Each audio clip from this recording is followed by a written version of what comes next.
Hello everyone. આજે આપણે tarot કાર્ડમાં એસ ઓફ કપ્સ કાર્ડ વિશે જોઈશું. તેનો એલિમેન્ટ વોટર એલિમેન્ટ છે અને જોડાક સાઇન કેન્સર અને સ્કોર્પિયો છે. યસ નોમાં યસનો કાર્ડ છે.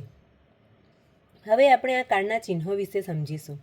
આ કાર્ડમાં જે હાર્ટ છે, જો આ જે હાર્ટ છે એ ડિવાઇન હાર્ટ છે, જે આપણને બ્લેઝિંગ આપી રહ્યા છે. હવે આ કપમાં પાણી છે. જુઓ, આ કપમાં આપણને જે પાણી દેખાય છે તે આપણા સબકોન્શિયસ માઇન્ડને દર્શાવે છે. આ કાર્ડ પોઝિટિવ કાર્ડ છે, જેથી આપણા અવચેતન મનમાં પોઝિટિવ વાતો જ આવે છે. અને આ ઉપર જુઓ, કપમાં ઉપર જે પક્ષી છે, તો એ પક્ષી દર્શાવે છે કે આપણી ઈચ્છા ઘણી જલ્દી પૂરી થવાની છે. અને વ્હાઇટ કલર દર્શાવે છે, જે પણ ઈચ્છા હશે તે તમારી ફેવરમાં જ હશે. અને આ લોટસ ફ્લાવર છે તે ગુડ ફોર્ચ્યુન આવી રહ્યું છે, આપણા માટે ઘણું સારું નસીબ આવી રહ્યું છે. જો વર્તમાનમાં આવશે તો આપણું નસીબ આપણા ફેવરમાં જ છે, અને ભવિષ્યમાં આવશે તો આપણું નસીબ ઘણું સારું બનવા જઈ રહ્યું છે. આ જે પાણીની વેન છે, જુઓ, આ જે પાણીની વેન છે તો તે હેપીનેસ અને જોયને દર્શાવી છે. જ્યારે આ કાર્ડ ફ્યુચર રીડિંગમાં આવશે તો જણાવવાનું કે ઘણી સારી ખુશી તમારા નસીબમાં આવી રહી છે. આ કાર્ડ પ્રેગ્નન્સીનો પણ કાર્ડ છે અને સ્પિરિચ્યુઆલિટીનો પણ કાર્ડ છે. તમારી સ્પિરિચ્યુઅલ જર્ની ઘણી સારી રહેશે. આ એસનો હાર્ટ છે. જુઓ, આ એસનો કાર્ડ છે, જે બતાવે છે કે નવી શરૂઆત દર્શાવે છે. જ્યારે આ કાર્ડ તમારી જિંદગીમાં આવશે તો તમારા જીવનમાં કંઈ નવી શરૂઆત થવા જઈ રહી છે.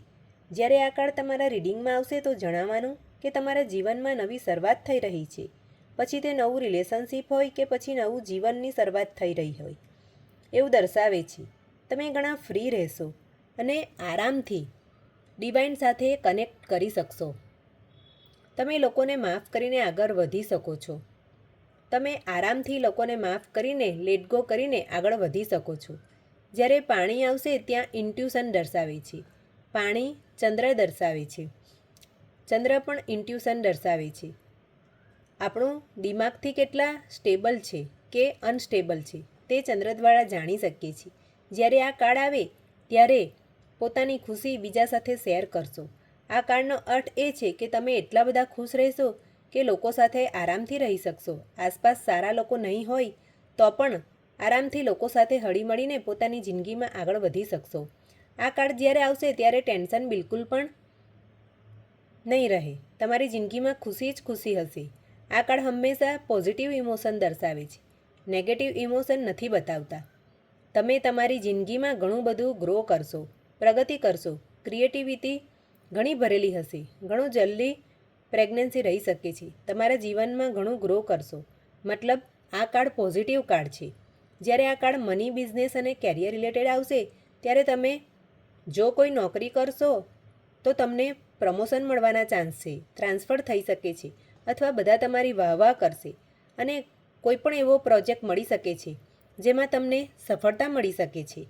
જો તમે એ પ્રોજેક્ટ એકલા કરશો તો પણ સફળતા મળશે જ, અને ટીમમાં કરશો તો પણ સફળતા તો મળશે જ. તમને એ કહેવાય છે કે તમે લીડર બનો અને ફોલોવર્સને રસ્તો મળતો જશે. તમે એકલા પણ કરશો તો પણ સફળતા મળશે. અને આ કામમાં ક્રિએટિવિટી બતાવવી પડશે. માટે એ તમારી અંદર ક્રિએટિવિટી હશે જેના દ્વારા તમે આગળ વધશો. જ્યારે આ કાર્ડ અનએપોઇન્ટમેન્ટ વિશે આવશે કે જેણે નોકરી માટે ઇન્ટરવ્યૂ આપ્યું હોય અને તમને જ જોબ મળશે. જો તમે ધાર્યું હશે કે 10,000 પગાર મળે તો તેનાથી પણ તમને વધારે પગાર મળી શકે છે. તમને ઘણું સારું પોઝિશન મળશે. તમારે ક્રિએટિવિટી બતાવવી પડશે, નહીં તો પાછળ રહી જશો. એવું તમારે તમારા ક્લાયન્ટને બતાવવું પડશે. અને એક ચીજ એ છે કે આ કાર્ડ જ્યારે આવશે ત્યારે નોકરી, કેરિયર અને બિઝનેસમાં તમે ઘણું સારું કરશો. તમારા બોસ સાથે ઘણો સરસ રિલેશનશિપ રહેશે. તમે જે પણ કંઈ બોલશો તો એ તમારા બોસ તમારી વાત સાંભળશે. અને તમારા બોસ કંઈ સૂચન કરશે, કંઈ બોલશે તો તમે સાંભળશો.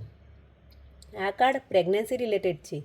જે પણ ક્લાયન્ટની તબિયત ખરાબ હશે એ તમને પૂછશે કે હું ક્યારે સારો થઈશ, તો તમારે જણાવવાનું કે ઘણું જલ્દી તમે રિકવર થઈ જશો. તેમને જે રોગ હશે તે જલ્દી સારું થવાશે. જો તમે પ્રેગ્નન્સી માટે કન્સીવ ન કરતા હો તો તમને જલ્દી કોઈ સારા ડૉક્ટર મળી જશે, મતલબ કે તમારી હેલ્થ ઇમ્પ્રૂવ થશે. જ્યારે આ કાર્ડ સ્પિરિચ્યુઆલિટીમાં આવશે ત્યારે તમારે તમારા ક્લાયન્ટને જણાવવાનું કે તમે યુનિવર્સ સાથે ઇઝીલી કનેક્ટ થઈ શકશો. તમારું હાર્ટ ઘણું ઓપન રહેશે. તમે ડિવાઇન સાથે સરળતાથી કનેક્ટ થઈ શકશો. તમારી અંદર સ્પિરિચ્યુઅલ એબિલિટી રહેશે. તમે આરામથી લોકો સાથે સંપર્કમાં આવી શકશો. તમે ગાઈડ કરી શકશો. તમે ટેકનિક શીખીને ઘણું આગળ વધી શકશો. જે પણ ટેકનિક શીખશો તેમાં તમે ઘણું સારું કામ કરશો અને તમને સફળતા મળશે જ. તમે લોકોની મદદ કરવા માંગો છો, કોઈ કોચ બનવા માંગો છો તો આરામથી બની શકો છો. ઘણો સારો કાર્ડ છે. જ્યારે આ કાર્ડ સિંગલના રીડિંગમાં આવશે તો જણાવવાનું કે કોઈ નવા વ્યક્તિને ઘણું જલ્દીથી તમે મળવાના છો અને એ જે નવો વ્યક્તિ મળશે તે તમારા માટે જ બન્યો છે. યુનિવર્સે તમને એ વ્યક્તિને મળાવવા માટે જ બનાવ્યા છે. જ્યારે આ કાર્ડ લવ રિલેશનશિપમાં આવશે તો તમારે કહેવાનું કે જો બે વ્યક્તિ વચ્ચે લડાઈ ઝઘડા થાય છે, અનફ પરિસ્થિતિ છે, તો ઘણું જલ્દી લડાઈ ઝઘડા ખતમ થઈ જશે. અને આ લડાઈ ઝઘડા કેવી રીતે પૂરા થશે? વાતચીત કરીને ઘણો શાંતિથી પૂરા થઈ જશે. જો તમે સારી રીતે વાતચીત કરશો તો લડાઈ ઝઘડા સરળતાથી બંધ થઈ જશે. જો તમે કોઈ નો કોન્ટેક્ટ પરિસ્થિતિમાં છો કે મારો પાર્ટનર મને કોલ કરશે કે નહીં, તો તમે એવું બોલી શકો છો કે ડેફિનેટલી તમારો પાર્ટનર તમને કોલ કરી શકે છે. તમારે એક સજેસ્ટ કરવાનું છે કે તમારા પાર્ટનરની ભૂલ નહીં જોવું, જે એનામાં સારી બાબતો છે તેને જુઓ. તે માટે ભગવાનનો આભાર વ્યક્ત કરો. એ એક રેમેડી પણ છે. તમારા પાર્ટનરની ભૂલને તમારે જોવાનું નથી, તો તમે સંબંધ વધુ જલ્દી સુધારી શકશો. ઘણીવાર એવા પ્રશ્ન આવે કે તમારા બંને વચ્ચે ઘણા લડાઈ ઝઘડા થાય છે, તે પૂરા થશે કે નહીં? તો તમે ક્લાયન્ટને જણાવી શકો કે ઘણું જલ્દી તમારા વચ્ચેની લડાઈ ઝઘડા બંધ થશે અને નવી ફ્રેશ સ્ટાર્ટઅપ થશે અને તમે બંને એકબીજા સાથે ક્વોલિટી ટાઈમ પસાર કરશો. અને એવું પણ બોલી શકો કે જો તમે તમારી બંને વચ્ચે સારા રિલેશન બાંધવા માંગો છો તો એકબીજા સાથે વાતચીત અને એકબીજા સાથે ક્વોલિટી ટાઈમ પસાર કરીને તમે સારું કરી શકો છો. આ કાર્ડ રિવર્સમાં આવશે ત્યારે એવું કહેવાનું કે સેડનેસ થશે, મિસકેરેજ થશે, પ્રેગ્નન્સી ઇસ્યુ આવશે, બેડ ન્યૂઝ આવી શકે છે, ડિવોર્સન થઈ શકે છે, સેલેરી નહીં મળે, નોકરી છૂટી શકે છે, સેલિબ્રેશન કેન્સલ થઈ શકે છે, બ્રેકઅપ થશે.